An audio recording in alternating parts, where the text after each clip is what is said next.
Hi everyone, Joshua Plater here. We are taking a look at the blue-white Azorious Ensoul blade that Todd Anderson played at Pro Tour Cons of Tarkir.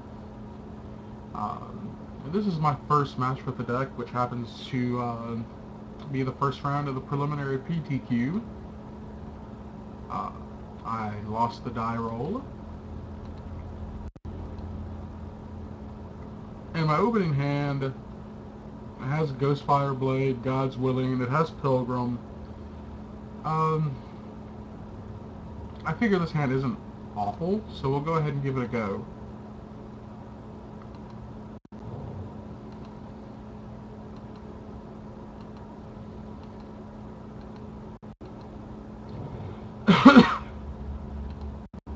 We draw Singing Bell Strike.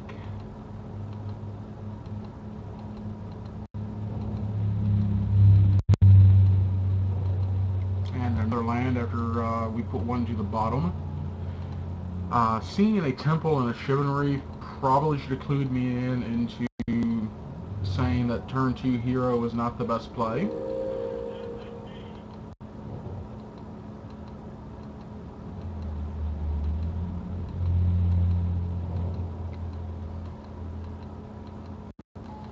And Heliod's Pilgrim goes and gets Spectral Ward. Because, well, we're not really hype up on artifacts.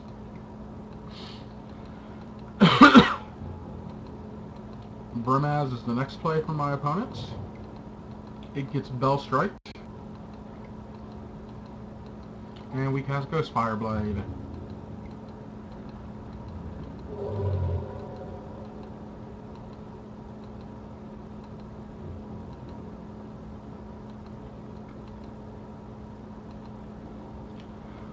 Draw Stratus Walk. I've got 5 lands.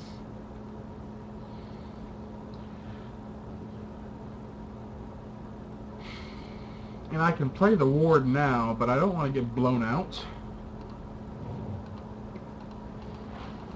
So I figured it's best for me to just go ahead and put the Ghostfire Blade on Pilgrim.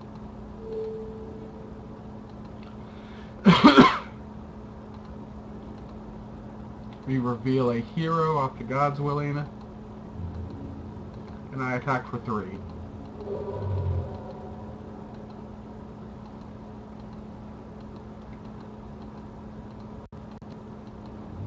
Stoke the Plains happens, I fetch a Plains, God's Willing that. And now that he's tapped out, we're pretty good to go on Spectral Ward.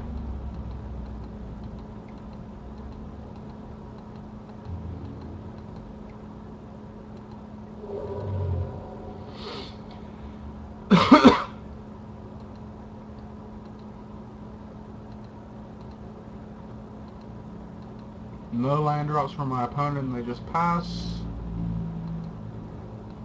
There's a Temple. Show another Temple. That Temple gets pushed to the bottom.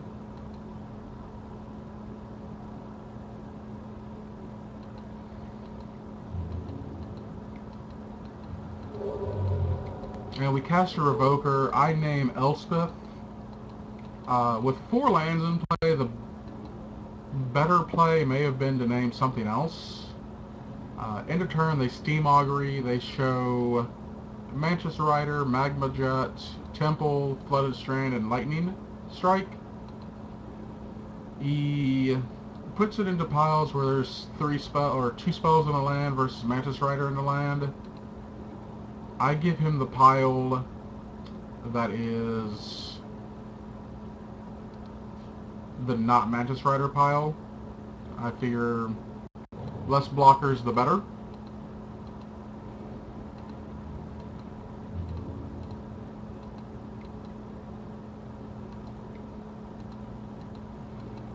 Strikes my Revoker.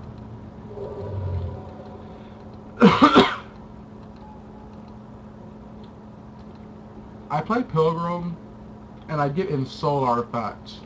Now, the reason I got Ensoul Artifact was it could be very possible that he's maybe got an answer to something, but if he's got an answer, I wanted to be able to Ensoul the Ghostfire Blade to go ahead and hopefully clean up the game.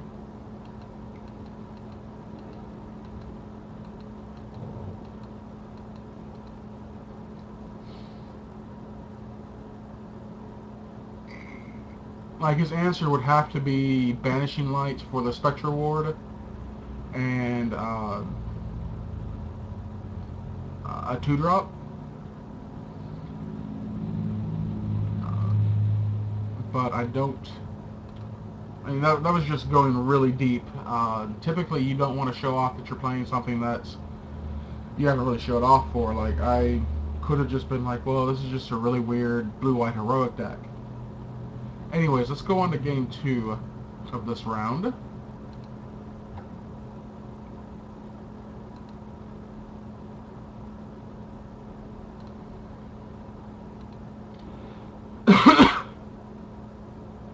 Now, this is a hand that shows that you are definitely the Ensoul artifact deck.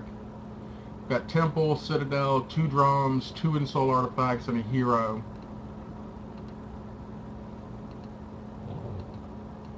They lead with a Temple of their own. I go back with the Temple. Mana Confluence is on top. I leave it there.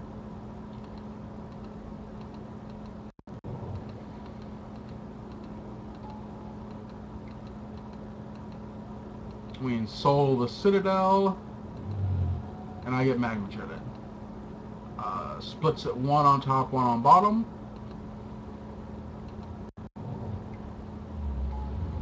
And there's a Mantis Rider. Oh. Play my Confluence. Play a Springleaf Drum. Play a Ghostfire Blade. Attack for 5.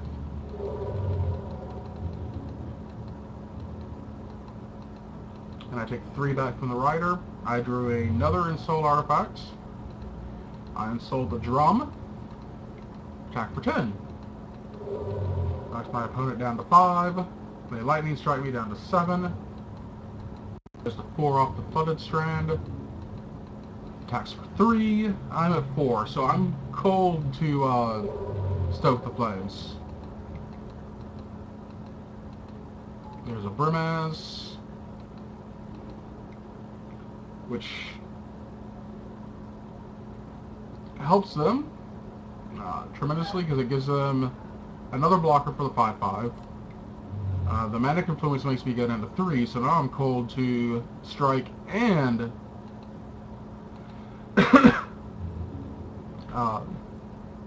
stoke the flames, but unfortunately they don't get another turn.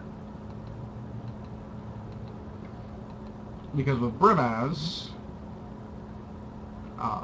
the token comes into play blocking the creature that Brimaz is blocking. So they got a little land issues, I had a little land issues, but I was able to overcome my land issues by having 3 5/5s. And that is our first round against Jeskai in the pre-TQ. I hope you enjoyed it, and we'll be back with round 2. So thanks for watching here on legitmtg.com.